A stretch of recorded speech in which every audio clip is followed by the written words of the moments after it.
Hi, I'm Natalie Jill, fat loss expert turned high performance coach. When odds are stacked against us, how do we shift and create everything from nothing? How do we level up when we aren't feeling it yet or we've had a big setback? On this podcast, I'll be talking to some of the most inspiring and courageous men and women on this planet who, at their worst, learned how to achieve success greater than they ever dreamed possible, leveling up and creating everything from nothing. At the innocent young age of just 5, Cayla's dad was incarcerated and he was a drug addict. Her mom, left to fend for the kids, was forced to declare bankruptcy. Feeling ashamed with all cards stacked against her and odds not in her favor, Cayla Craft shifted her mindset through positive thinking, books, and breathing techniques. Today, Cayla Craft, host of Mommy Millionaire Podcast, is a mom of 3, self-made millionaire, and a lifestyle entrepreneur who's created and runs 4 successful 6 to 7-figure businesses. Join in today and learn how Cayla Craft leveled up and created everything from nothing. She is the host of Mommy Millionaire. That's just one of the many incredible things that she does. But I found her through some friends that we have in common. And then, of course, her podcast, Mommy Millionaire. And she is incredible. And I'm dying for you to hear her today because she is somebody that you look at her. First of all, she's drop dead gorgeous and she's super uber successful. So you look at her and you might want to put your nose up like, well, of course, she just has it easy. It just works for her. But that is not who she always was. Cayla, thanks for being here today and diving in with my group. Oh my gosh, I am so honored to be here. Thank you for having me. So Cayla, okay, people look at you, you're like perfect Barbie. They see like she's pretty, she's successful, she's a mom, she's got it all together. I don't have that, but that's not who you always were. I know that. Yeah. And that's why I'm so passionate about telling the backstory because people see all the glory and they don't know what it's like. Yeah. Tell us the backstory. Where did that come from? So I started, when I was about 5 years old, my dad was incarcerated for drug addiction. So he made bad mistakes because of his drug habits. And I knew, like, at that moment, I remember just growing up. I remember going and seeing him when he got out of jail and seeing him in rehab and just knowing that I was never going to be like that. And I became super driven at a very young age. I saw my mom declare bankruptcy when I was 7. And we lost our home. And it wasn't because she wasn't working hard. She was working her butt off just to make meat for us.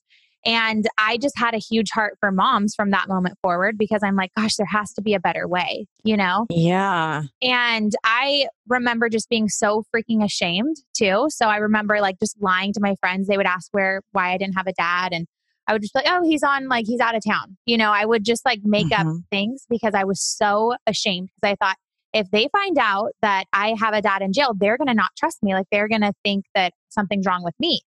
And you just imagine like growing up like that, like always thinking that something was wrong with you and that you didn't. So you form this like need to people please really early. Yeah. And to prove people wrong, you know, to kind of like, you know, make myself known, make myself significant. Yeah. Yeah. So like, I've got to be accepted and they're not going to accept me this way. Yeah. So how does that, like growing up like that? I mean, you almost had to be the parent in some ways, it seems like too. You know, your dad's not there. Your mom's going through all these struggles. Oh, 100%. I remember my mom got remarried when I was 10 and I didn't think he was the right guy for her. And so I moved out of my mom's house when I was at age 10. And moved in with my aunt because I'm just like, like, I don't like him. And I ended up going back home. But I thought from a very young age, I just knew it all. Did your mom just let you move out? Yeah. She was, my mom. So this is the one thing that I love about my mom is that she always made me feel like I was extremely special and amazing. And so she didn't want to make me feel wrong for not wanting to be a part of that family. You know what I mean? So she was just like, okay. And then I ended up missing her and coming back home. So I'm picturing my 11-year-old saying, Mom, I'm moving out. And it wouldn't jive. It would not work well. I know. Yeah. But she, I ended up going back home and they ended up staying married for a long time. They're divorced now, but So you were right. You got to be right. I know I was. I tried to not say that when they got a divorce. But anyway, yeah. So I was very like, I was a mature not, I wouldn't say even mature, but I was just like, I had to grow up. And like, I looked at life from very different. Like, I don't remember playing as a child. I remember always like devising a plan on how to get out of this. Oh, yeah. You know? Devising a plan.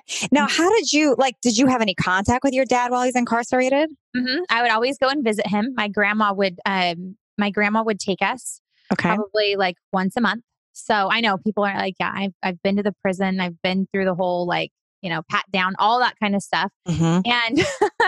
And, and I remember I would go in when I was 16 years old, and I would know because he would ask me for money, because I had a job since I was like 13 years old, and he would ask me for money anytime he needed it, even when he was using drugs. And I decided when I was 16 one time, I'm going to go find him. I'm going to save him. And I would go into drug houses in this like really bad part of town and try to like find him. Wow. I mean, I was just like very like set in my ways. Like, I'm going to save him. So Cayla, this is deep stuff as a kid. I mean, you're really dealing with some deep stuff here. And I think a lot of people, a lot of adults would blame their non-action, their non-success, their not happy life now because of being that as a kid. So why was it different for you? 100%. And I have like my little brother is like he's getting it together now, but for a long time it was like, a victim of it. And I really believe that the one thing my mom always did was she took me to church. And so I always knew that there was a higher power. And that really helped me. I knew that all of my pain was not going to be for waste. Like I knew God was going to do something with it. And so I just believed, and I had hope and faith at a very young age, just carrying me through. And I was I did go through a little part of like being a victim when I was like 18 years old. I kind of thought, people should just give me a car and give me things and all that, like, oh gosh, when is life going to become easy for me? Yeah. And now I've just realized that, everything happened for me. But this all happened in the form of books. I didn't know anybody that was like wanting to invest in me and help change my life. I just started reading books and realized. Yeah. And how did you even decide to read these books? Because like you could have easily stayed in that victim mentality. Like, why is life so hard? And we all know people that stay and live there. Like, why is life so hard? When am I going to get a break? I have had this happen. Like, so for you to even go pick up these books, like what drove you to do that? And who told you what to get and how'd you find them? Okay. So then you're going to be like, oh my gosh. So when I was 18, I was hospitalized because I had given myself ulcers from stress. You think? Yeah. Yeah, I'm not surprised. Yeah. So I had to get like a blood transfusion and everything and really change my diet. Okay. And so that started me into this path of reading. I became a raw foodist and it started down this whole path. I can't even remember the name of the celebrity, the book that I read, but that's kind of what started it. I realized they talked about positive thinking. And so I was looking into like more positive thinking books, and then I read Secrets of a Millionaire Mind. And, it was just kind of like going to the bookstore, really. And it started out all by becoming a raw foodist, even though I'm not one anymore. But yeah. Yeah. Did you have a little voice in your head when you were reading a lot of this positive stuff? Like, okay, that happens for those people, but not me. Did you have to fight that voice at all? You know what? I don't ever remember thinking that. I always I remember being 8 years old and knowing that I was going to be like someone special and help a lot of people. Oh, that's a commonality, Cayla. I want to share that. I hope people are picking up on that. Really, almost everybody I've interviewed, they had that commonality. They just knew, and they held on to that belief versus like letting that belief in that they wouldn't be successful. Oh yeah. I've heard that a lot of times too. And it's not that I don't struggle with not feeling good enough, because trust me, I like totally will struggle with imposter syndrome and all of that kind of stuff. But it's just like a deeper knowing that, yeah, like I was made for more. So I'm going to keep going. Yeah. Can you talk about that a minute? Imposter syndrome. I don't know that anyone's brought that up before on my show. Like, I know what that means. I want to make sure my audience knows what it means. What does that mean to you? And talk a little bit about that. Like I remember when I made my first million and like getting recognized for it. And I remember thinking, I'm an imposter. Did I really do this? I just feel like a fraud when I was getting all the recognition for it. Like I didn't really make this happen. Like it was like these lies that I was kind of like having in my brain. And I didn't feel good enough to be like all the other millionaires. It was weird. Isn't it crazy how many, for those of you listening, this is a common theme with successful people that they even at their highest success think they have a thought of imposter syndrome. And I think it's because we, like people like us, are so focused on working hard and, getting to the top of whatever that is. And sometimes we can even become our own hypocrites because there's a standard of expectation that we will never even live up to. You know what I'm saying? Yeah. So you start reading these books, you start changing your mindset. Did you have to start hanging out with different people? How did you keep yourself in that game to start creating what you created? Yeah. So I was probably like a little bit of a loner in my 20s. Just because like, especially in the early 20s, because I had really gotten good at cutting off anybody, that not got in my way, but that didn't think the way that I thought. And I obviously had done that from a very early age because of my dad.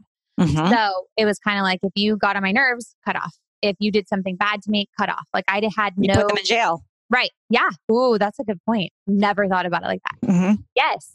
So it wasn't hard for me. Like I didn't have a ton of friends when I decided I was going to be an entrepreneur and like shift gears. So, what I found though is that tribe is everything. Like to go to that next level, like it's not an option to do it alone. Like you can't. You have to be in the right environment with the right people, like connected to the right people lifting you up. Yeah. It is everything. So, okay. So what was your first idea? Like, how did you get to your first idea of, because now you've got 4 businesses and I'm sure you've had more than that. I'm guessing. So how did you get to your first idea and how did you make that come to fruition? Okay. So I did network marketing when I was 23. I was working as an ER nurse and I had done network marketing previously when I was like 18 and it didn't work out. And when I found this company when I was 23, I loved the products and I met the founders of the company and I was like, yes, like this is going to be my ticket out of nursing. Like it's amazing. And so it took me 3 years to make my first million. And then it was kind of like I figured it out and I knew I could no longer be an employee. So I left nursing and then really focused in on network marketing, then turned into kind of like the business coaching side. Okay. And that was a whole different shift because, if you're in the lane of network marketing, you're expected to only do that. And so we got a lot of heat for switching gears and going into business coaching, but I absolutely loved that. And then the more time I spent in the rooms of successful people, the more ideas came to me about how to do different businesses. So I think it's important to that's just like the point of a mastermind is it's battery power, like more brain power. When you're in the room of successful people, you guys can bounce ideas off of each other. They may see something in you or a talent in you that you don't see and they can call you out and be like, hey, why have you ever thought about this? Yeah, that's so huge because I think a lot of people, they think, well, I can't afford a mastermind or I can't do this. But what happens is if you stay with your same circle all the time of people that can't afford or don't have or are not doing, you start being the oddball with your ideas. So then you don't really advance your ideas, you kind of stay stuck. But as soon as I'm with you, as soon as you're up leveling your crowd, if it's really not a time when you can be in a mastermind, but you're using books like you did, podcasts, other things, you start thinking differently. It really starts changing your thought process and your creativity. 100%. So your first business was really the network marketing, and then you moved over to business coaching, and then you added on from there. Like, how did you end up building from there? So, okay. And so then Mommy Millionaire was birthed because I wanted to be able to impact people all over the world and help them where I was at when I was 23 with no resources at all to start a business. I wanted to give them the know-how of how to create a millionaire mindset, actual strategies that they could put into play to start making money, because I really believe that it's easy to make money. It just is, because it's all about energy. And so when you're giving good stuff out, good stuff comes into you. And so I just love sharing that light every single day because I truly believe no one should have to struggle. And I wanted to do that for free via my podcast. Yeah. And so that's how Mommy Millionaire was birthed. And then all these things are coming from it. The mastermind, my live event. And then we have a couple courses inside of that. And then what I found out is, oh my gosh, I'm really good at sales. And so I started to do like middleman sales calls for people with high ticket items. And so that's how my other businesses was birthed. Wait, so explain what that is. So like, I will sell programs for people that have like a $10,000 ticket price and above. Got it. So they don't have to get on and sale. I do it for them. And then you get a percentage of that. Yeah. And it's usually, a pretty big percentage. I love that. That's amazing. And then I'm teaching other people how to do that same thing. That's great. Yeah. Yeah. That's brilliant. So you have no desire to stop. You're going to keep probably growing. I see you doing lots of businesses. Like there is no stopping you. No way. And then I just love I don't know. I love using my creative energy to build things and help more people in the world. And the way that the world is, it's just so crazy the way the world's changing, So what drives you now? Like because you could literally stop with any one of your businesses. Like you've got it and you've got creative ideas, but you're a mom, you have what drives you to keep doing more? Oh gosh, I guess for me, if I'm not growing, I'm dying.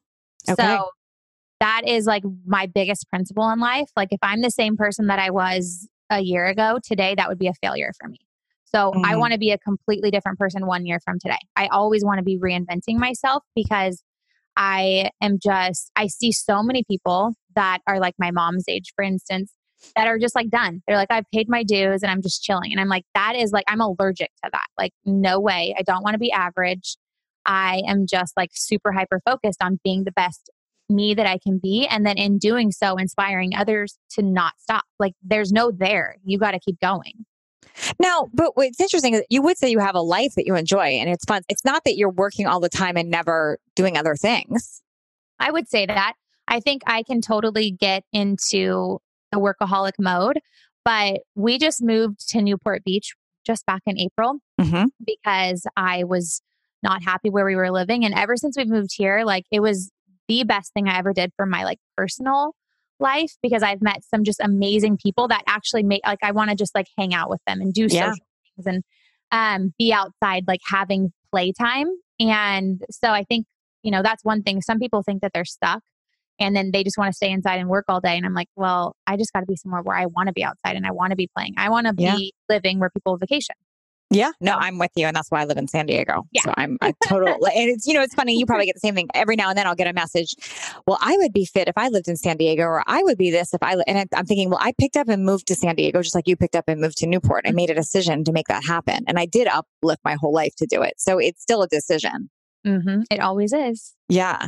How do you view failures now? And have you had any in your business world? Oh my gosh, I've had so much. I've had so much failure. I feel like failure is necessary. You learn more when you lose than when you win. And I really, truly believe that because whenever you're winning, it's like, yeah, you're on the top and it's like things are good. You're just going to keep doing what you've always done, right? Because it's working. Yeah.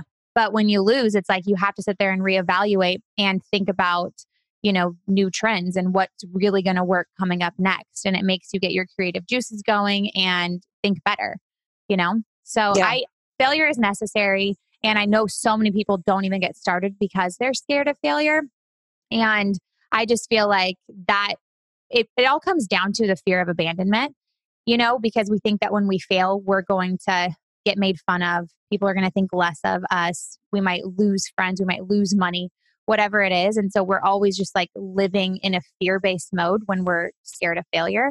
And that's no way to live life. I just live my life on faith, Yeah, faith. So do you have an example? I would love to know like an example of how like you had a failure, but like you shifted out of it, because some people might hear that and say, well, maybe you've never really had a big failure. So like give us an example of a time when that's happened and how you kept powering through.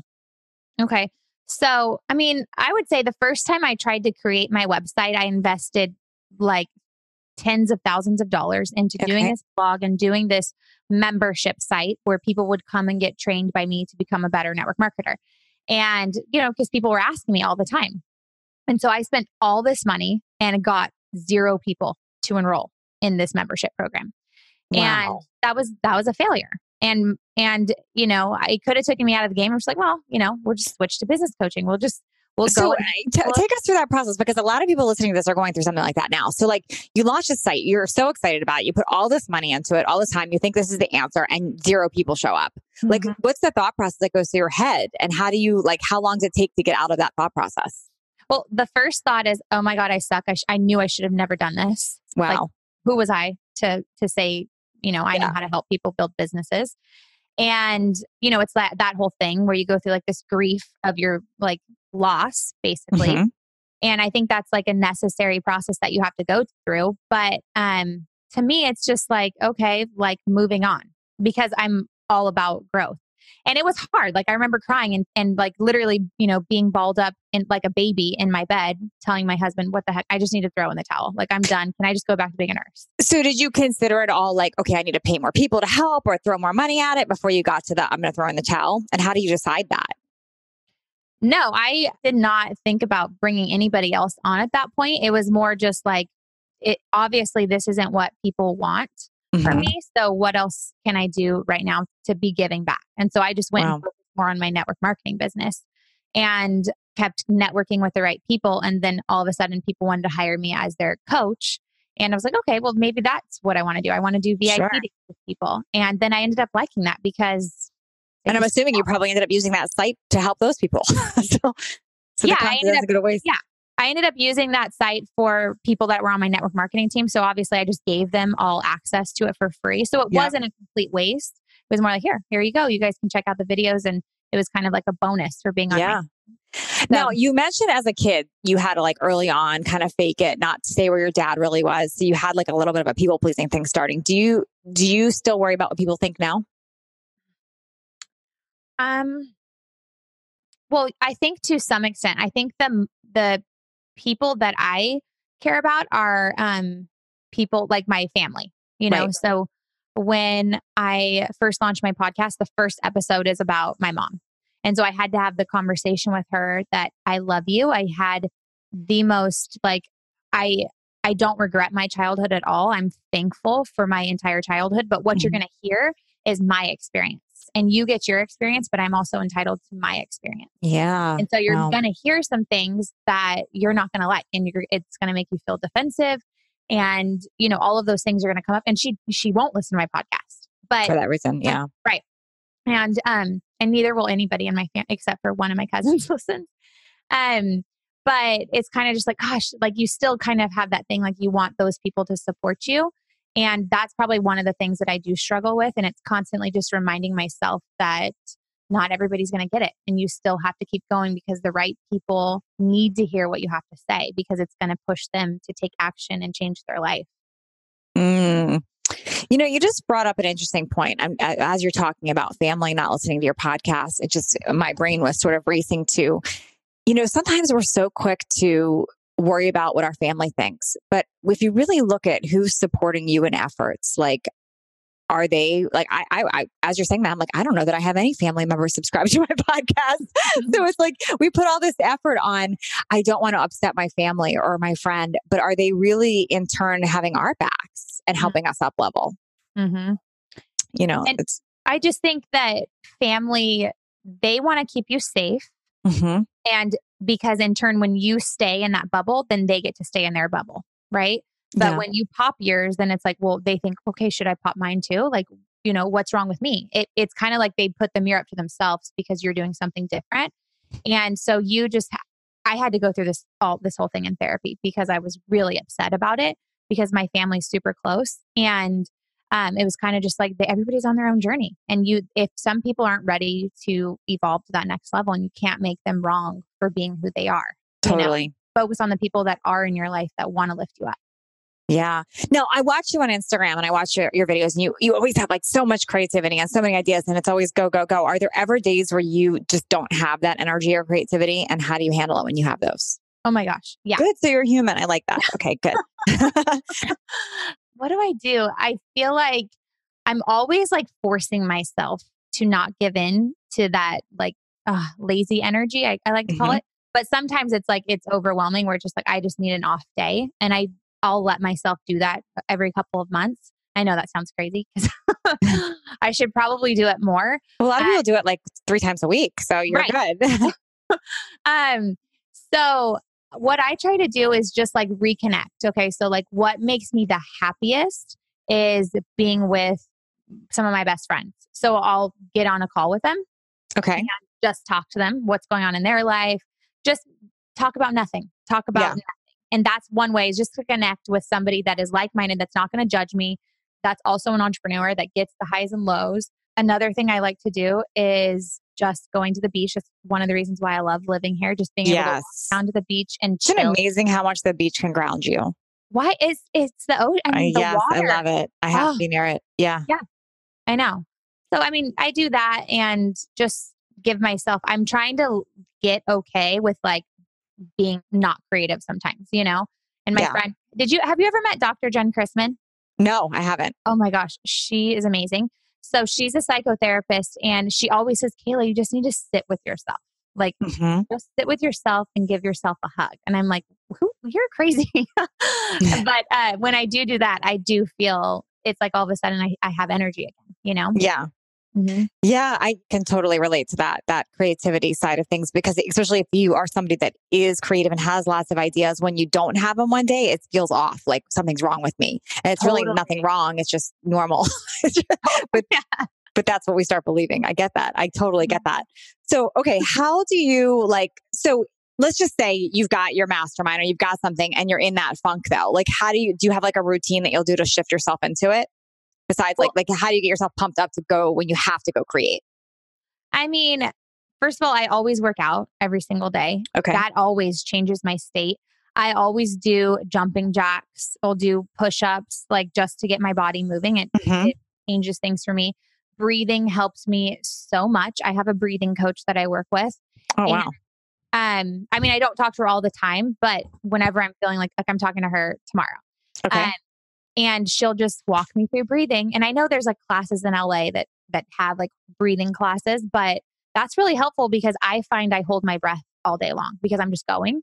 And so taking time to breathe is super important in helping me, like, you know, you still got to get through this. Like my days are back to back to back until I pick up the kids.